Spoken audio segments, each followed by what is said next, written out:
दिल्ली वालों में जितना प्यार भरेगा उतना ही कल्याण का मार्ग बनने वाला है। प्रेम के प्रति उदासीन होने वाले लोग सहयोग में बढ़ नहीं सकते। हम दूसरों को कितना प्यार दे सकते हैं इसकी पूरी कल्पना अभी आपको नहीं है, क्योंकि हमारे अंदर प्यार का सागर बसा हुआ है और उसकी झलक मात्र भी हमने अभी तक देखी नहीं कि हम कितने प्यार से ओतप्रोत हैं। परमात्मा ने भी हमें बनाया सो अपने प्यार में ही बनाया है और जिस चैतन्य को आप जानते हैं और जिस ब्रह्म को आप महसूस करते हैं, ये ब्रह्म भी उनका प्यार ही है। प्यार ही सत्य है।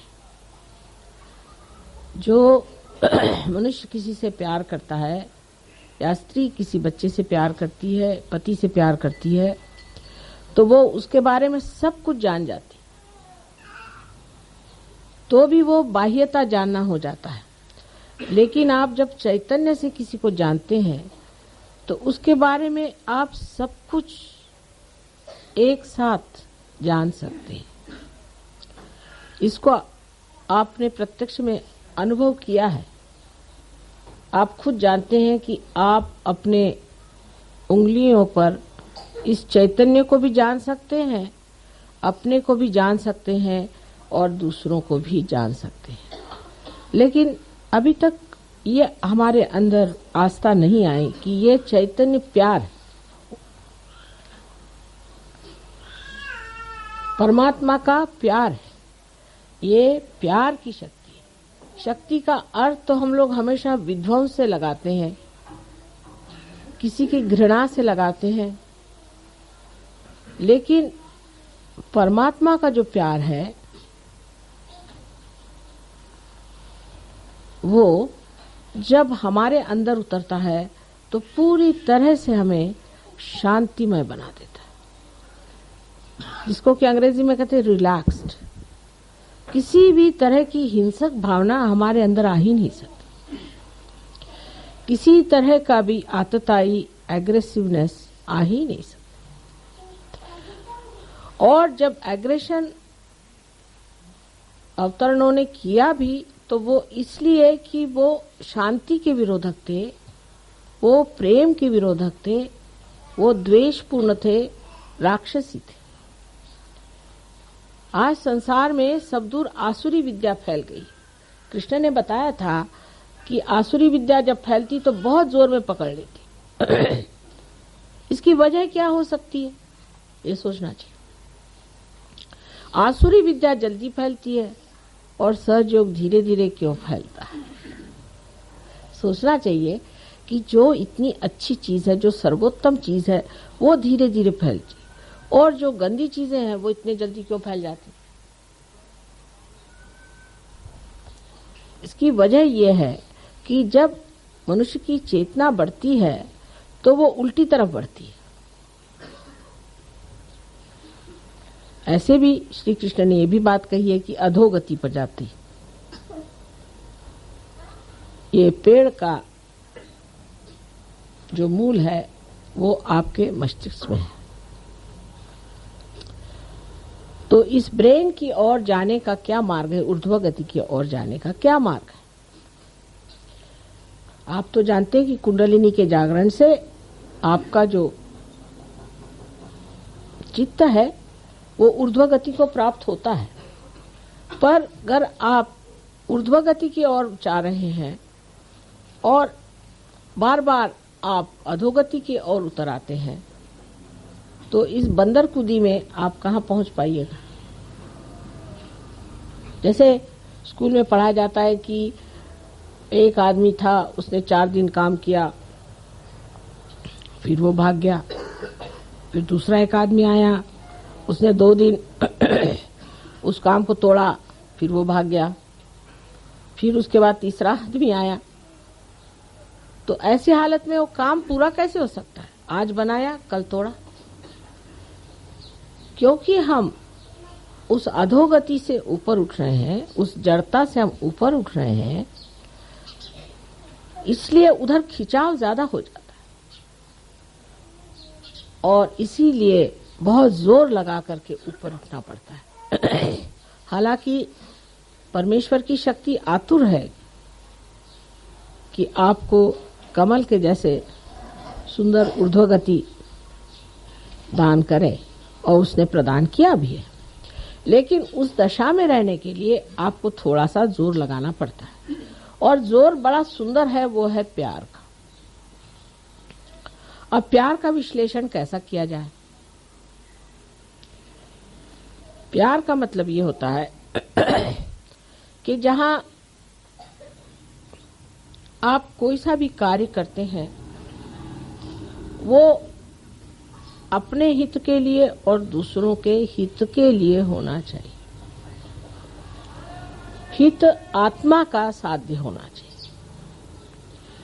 आत्मा का हित जो है वही प्यार है और वही आनंद है।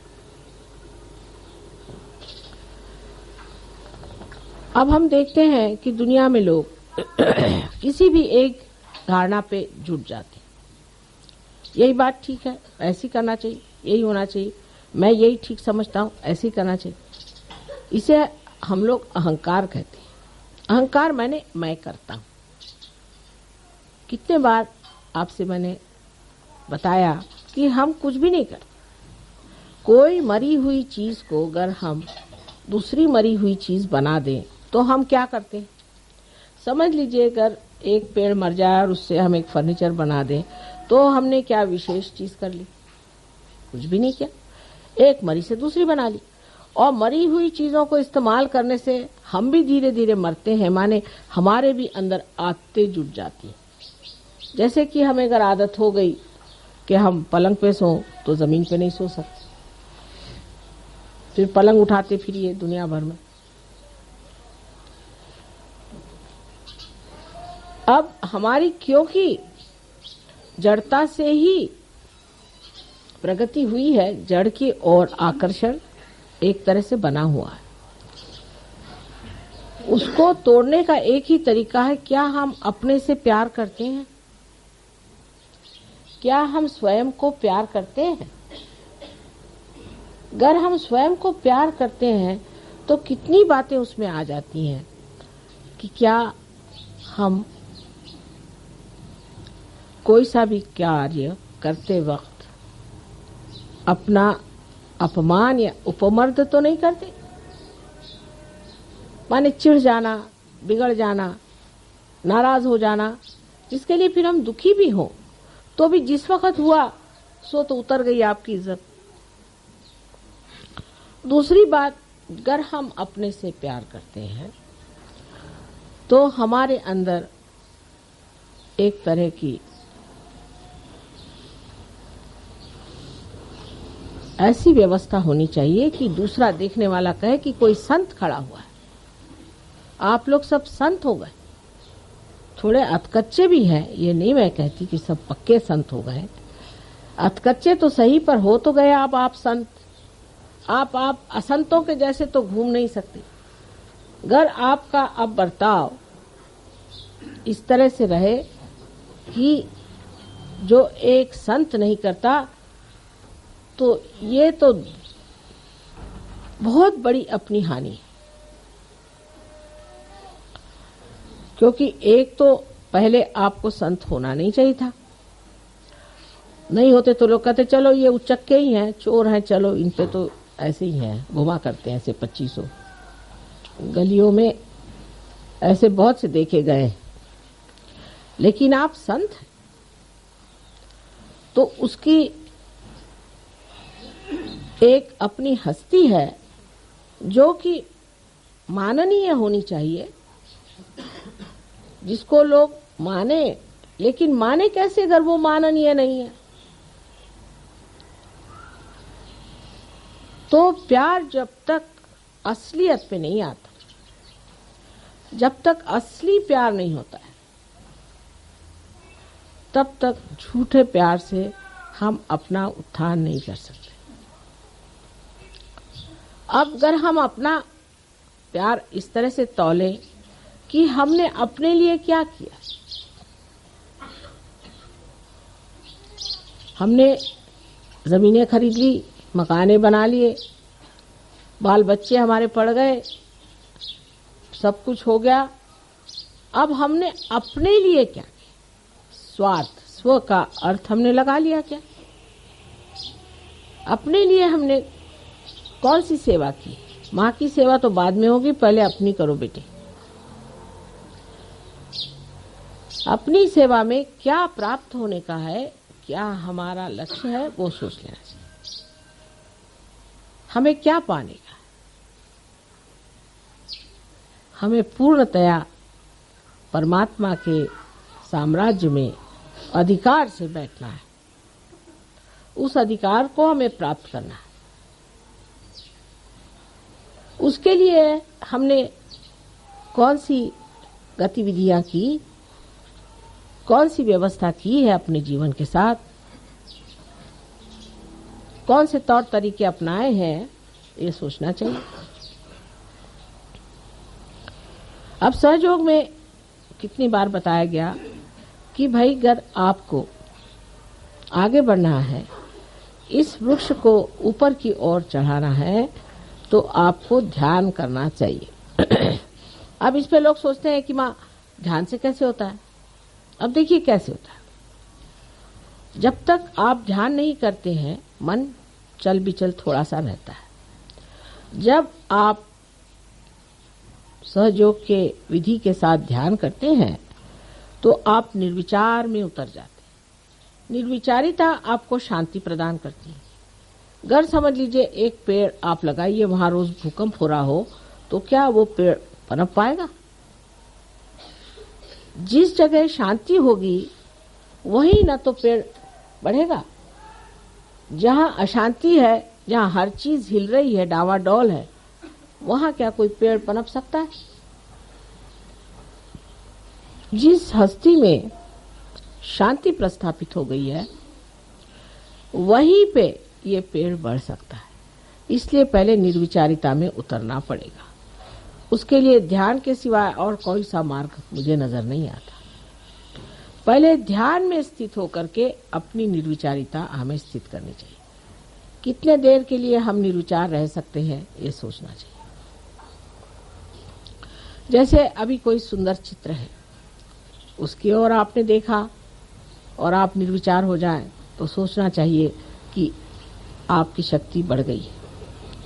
किसी भी चित्र के ओर देखने के बाद आप में अगर ऐसी भावना है कि ये चित्र अगर मुझे मिल जाए तो कैसा होगा, इसको कहाँ से खरीदना चाहिए, ये कितने का है, ये किसने बनाया, माने अगर विचारधाराएं शुरू हुई, तो ये समझ लेना चाहिए कि हमने इस चित्र से प्यार करना शुरू कर दिया है, अपने से नहीं।